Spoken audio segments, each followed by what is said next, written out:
helping people cope with and overcome life's challenges. This is Life Transformations with Michael Hart, Canadian certified counselor and award-winning psychotherapist.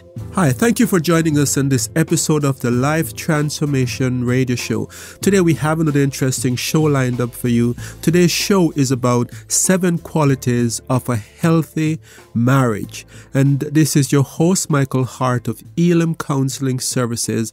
And with me in studio today is Melissa Wyatt. Welcome, Melissa. I'm so excited to discuss this very important topic because there are a lot of people who are seeking for happiness. Happiness seems to be this elusive thing for a lot of people, and they're trying to figure out why is it that I'm not unhappy in my marriage. And we're going to be very specific in this show and look at 7 qualities so that if you're not happy in your relationship, you can identify and say, this is what I've not been able to put my finger on. This is what has been missing. And this is what we need to fix. So we're going to be zeroing in on these qualities, these 7 qualities of what makes a happy, healthy marital relationship. Yeah, and like always, we're going to try to make it really practical and really fun and hopefully give you the answers that you need. And as Michael said, put your finger on some of those issues that you may have been struggling with for years and you just haven't been able to figure it out on your own. Yes, and I would like to give our contact information because I know that there are those of you who may not be familiar with us. You may have just tuned into this show for the first time today, and you might, after listening to this show, need to give us a call or you might need more information. So we're going to give out our contact number at this time. You can call us at 1-877-544-3546.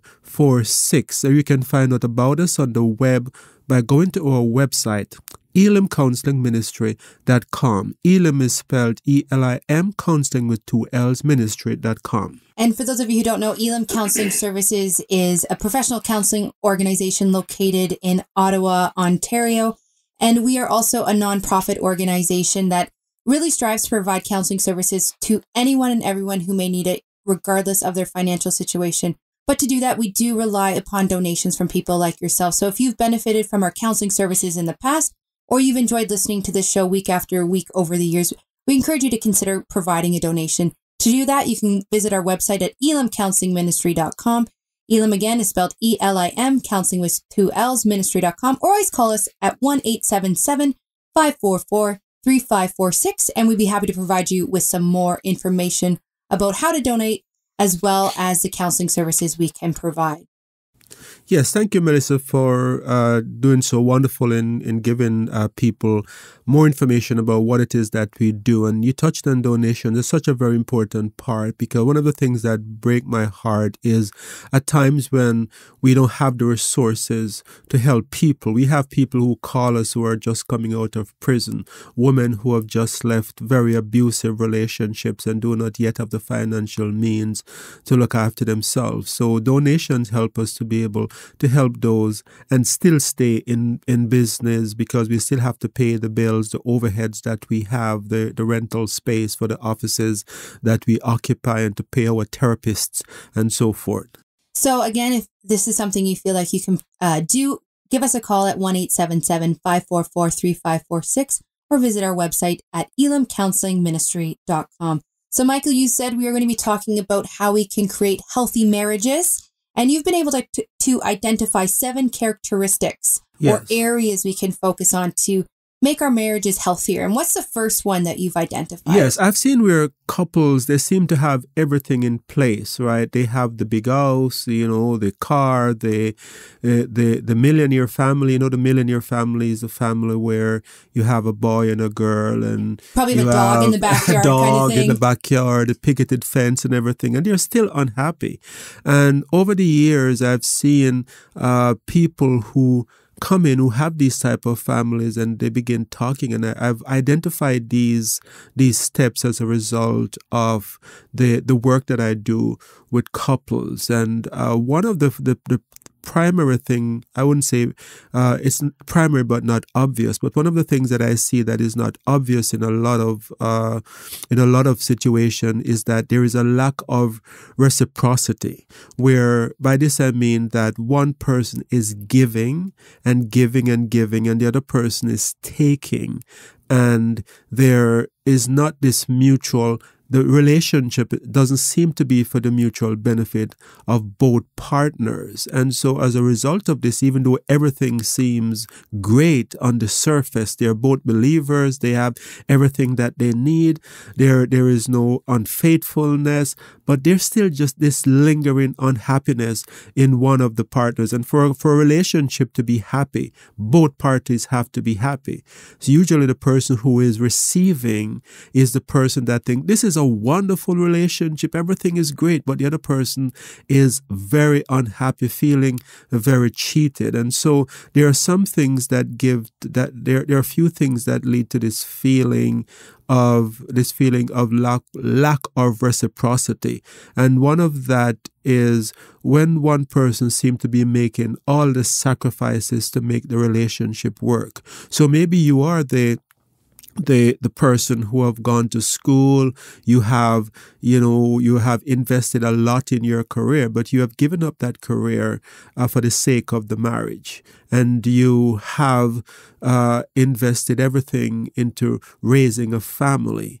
And you feel as if you have given up a lot, but your partner either doesn't fully appreciate it, number one, and number two, doesn't make you feel as if he's giving or she's giving anything back for the purpose of the relationship. So it's all about their career and it's not about you. And so this leads to feeling of resentment and bitterness. Another area in which there is a lack of reciprocity is where one partner seems to be making all the sacrifices to be with the other spouse's in-laws. So, for example, it's always your family. It's always your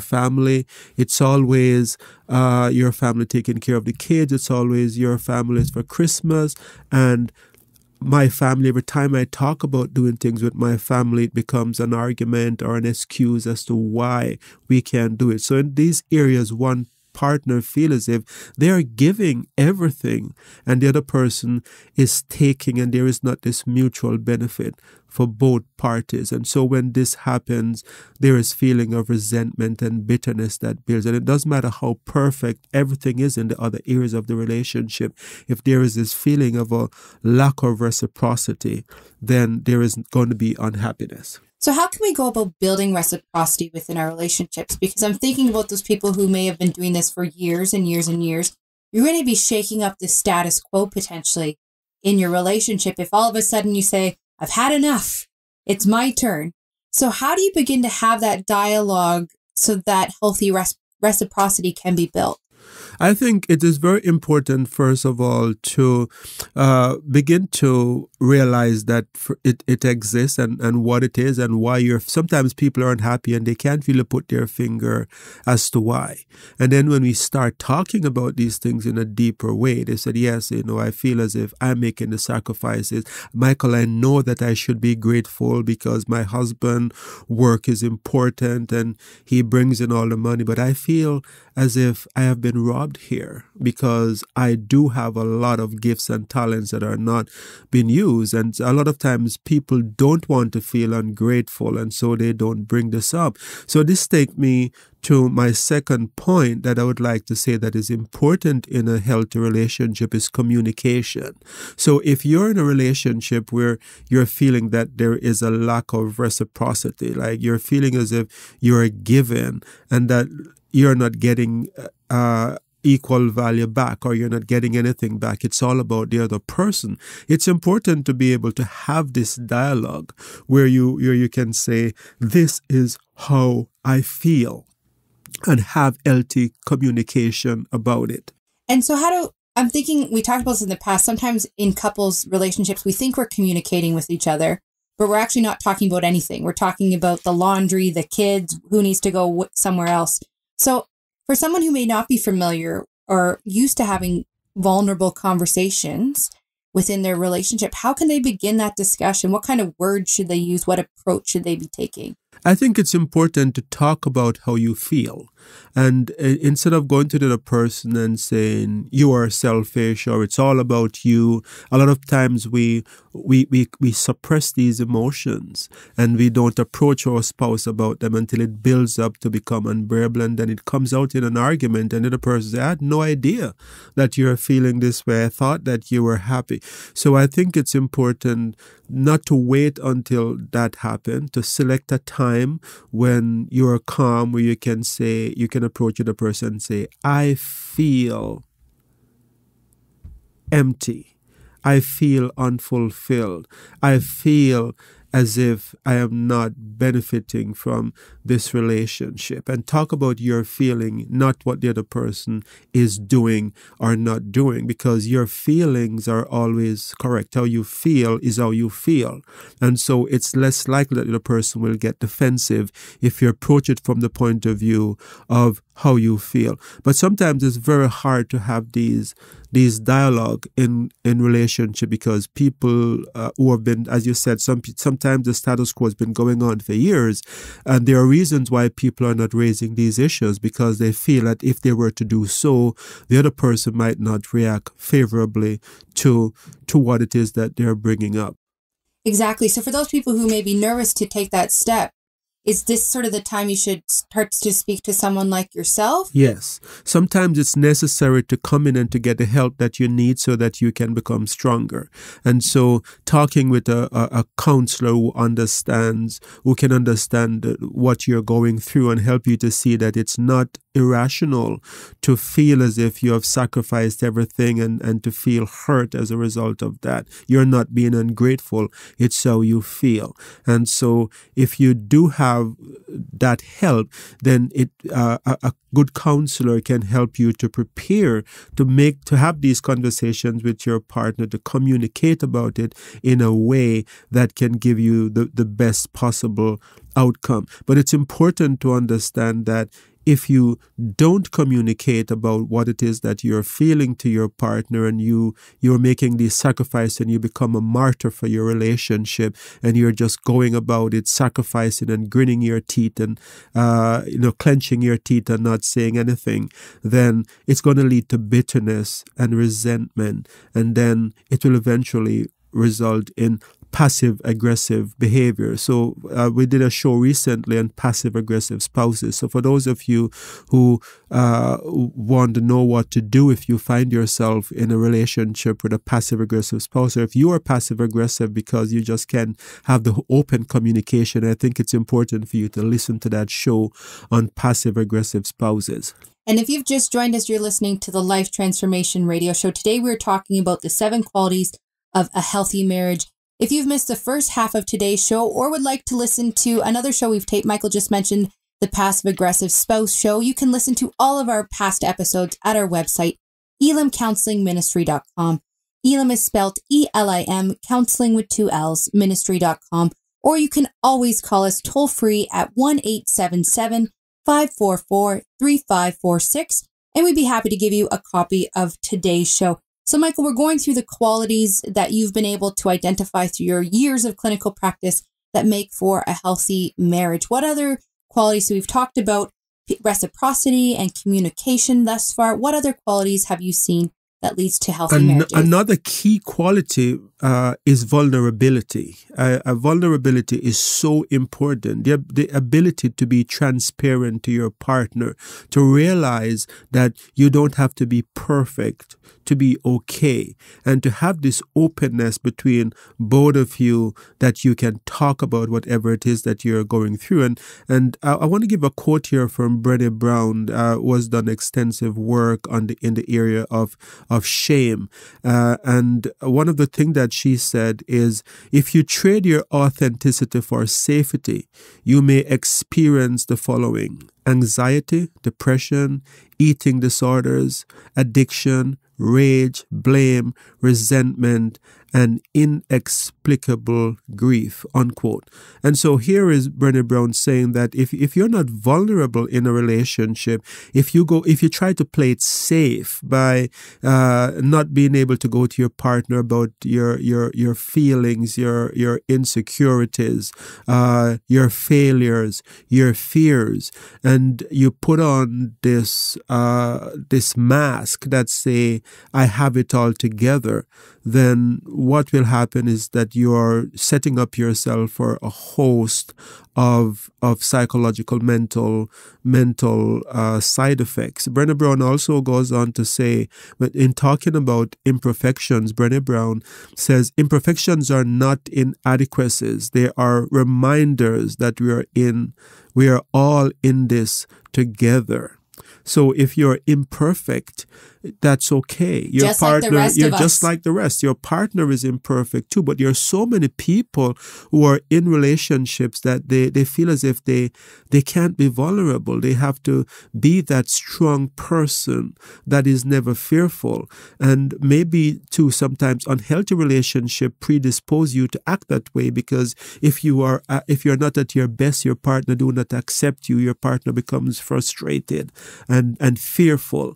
And so a healthy relationship is one where you can say, you don't have to be at your best. You can say to your partner, you don't have to have it all together for me to love you. And you can feel the safety in saying, I can go to my partner with the worst of my fears and still feel their unconditional love. So vulnerability implies or necessitates a certain risk, because you're opening up yourself to the other person. And there are so many people who have not talked to their partners about their deepest fears, haven't talked to their partner about their failures. There are people who are failing in business, their business is falling apart, and the other partner doesn't know, because they're afraid that if they go and say, I don't know where we are going to be a year from now because I'm having financial difficulties. And sometimes by the time the other partner start realizing that they're in financial difficulties, it's too late for them to play any supportive role,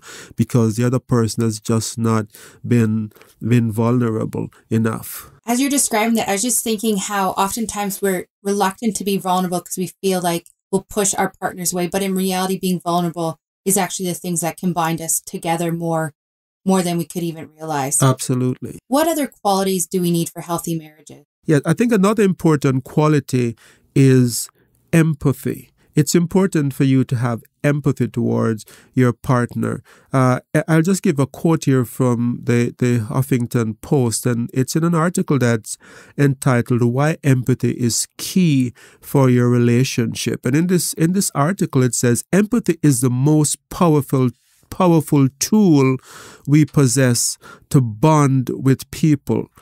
Personalities, similarities, attitudes, and initiative all help bring people together, yet they are inferior to empathy as a key building block of relationships. So when you don't have empathy in a relationship, you are feeling as if there's a vital thing that is missing, that my pain is not important to you. And so if there's a lack of empathy, then there is bitterness. There's bitterness that builds. And oftentimes people try to talk about their pain to the other person. Instead of getting empathy, then what they get is, you're hurting, but I am hurting too. And this makes it very hard for the relationship to move on, because you, first of all, need to be able to hear your partner's pain. And when your partner brings up that they're hurting, that's not the time for you to say, I am hurting too. That's a totally other discussion that you have at another time. So you need to have this ability to show empathy to your partner. What other qualities do we need to see in our relationships when we are having these type of difficult conversations? Yes, it's important for us to be able to deal with these things. And I think the other thing that we need to do, the other qualities that we need to have, in a relationship, in a healthy marriage, is trust, to be able to trust the other person. Exactly. So trust in relationships are really important. So how can we foster that trust within our relationships? I think trust asks two very important questions. I think the first question for that trust asks is, can I trust you to step up to the plate when I am not at my best? Right. And so when you're not at your best and your partner, you feel that your partner is not there for you, then it gives you this sense of being unsafe in your relationship. And this is what emotionally focused therapy, a branch of therapy called an attachment injury. And I'll just give a quote here from the Journal of Marital and Family Therapy in April 2001, where they're talking about this. And the quote says, quote, "An attachment injury is characterized by an abandonment or by a betrayal of trust during a critical moment of need. The injurious incident defines the relationship as insecure and maintains relationship distress because it is continually used as a standard for the dependability of the offending partner." So when trust is broken at a time when you need your partner, for example, sometimes it's during the stage of pregnancy where a woman is pregnant and she needs her partner to be there. And she's asking the question, are you there for me when I am not at my best? And what she gets is a partner that was so self-centered that they're still going about life just as if she was at her best. And the partner wasn't there for those critical moments when she needed him. Or maybe it's a period of sickness where you had a life-threatening disease and you needed to answer, you needed your partner to answer that question, can I trust you to step up to the plate when I'm not at my best, by saying, yes, I'm there for you, I have your back. But what you got instead is a partner that was largely absent and buried their head in the sand. They would never really ask you about how you're feeling on a day-to-day basis, but just continue on life as if your illness was not taking place. Now, when this happens, trust is broken. I know when it comes to trust, we often think about trust in terms of an affair, are you loving someone else? But I think the first question that trust asks is, are you going to be there for me when I am not at my best? And when a partner is not there, as the quote says, it sets up this framework against which all future incidents are going to be judged. So the next time you're not at your best, you're going to say, I cannot trust my partner to be there for me, and it creates unsafety. And I think the other question that trust asks, Melissa, is, are you committed to me above all others? And this is where relationship with others outside of the marriages it comes into play. If you feel that your partner has an interest in others, such as another person or in-laws, then trust, it becomes a problem in that relationship.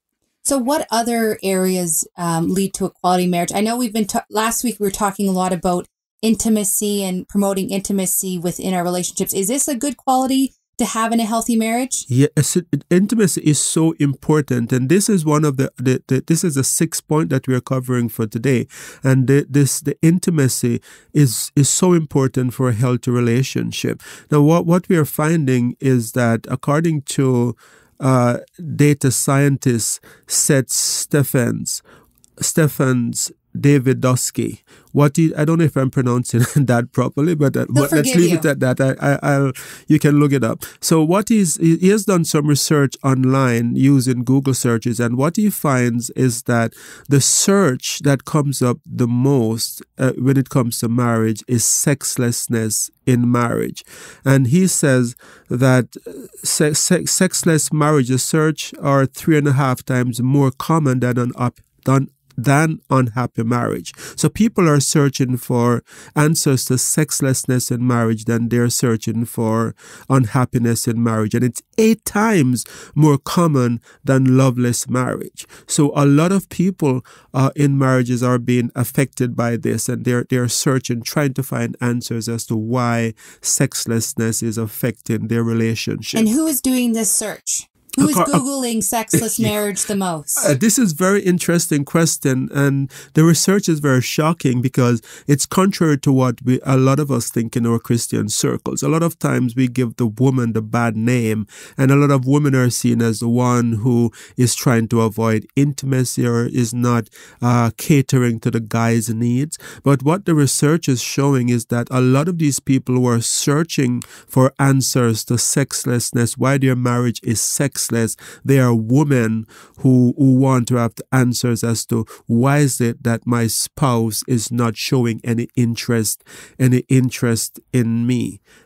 And so through these searches, I think it, as you say, it dispels a bit of that myth that yes, it's not just men seeking out sexual intimacy. Women have desires too. And if those needs aren't being met on either side, right, it's an area that needs to be addressed. And women are having a hard time answering this question as to why is it that my partner is not showing any interest. A lot of women blame themselves. They start having self-esteem issues. Maybe it's something wrong with me. Maybe it's the way that I dress. And in relationship that don't have some of those other components that we talked about earlier, such as communication and empathy, women are afraid to approach the subject with their partner. And so they suffer in silence and they're trying to find answers as to why. But sometimes men are afraid to admit that they have erectile difficulties or that they cannot perform as they used to because of health issues. And so instead of having an open dialogue with their partner, they just withdraw and their ego is bruised if their partners make any mention of that subject. What's the last quality that you suggest we need for a healthy marriage? The seventh and final quality is forgiveness.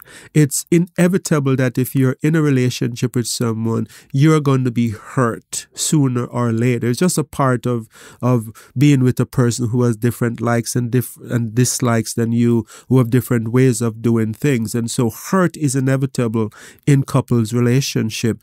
But this is why forgiveness becomes important. So couples who can forgive each other for wrong that is done, they're able to make the transition to move on and to continue loving each other. Whereas some couples find themselves stuck at this place of unforgiveness and just cannot do anything to move on about it.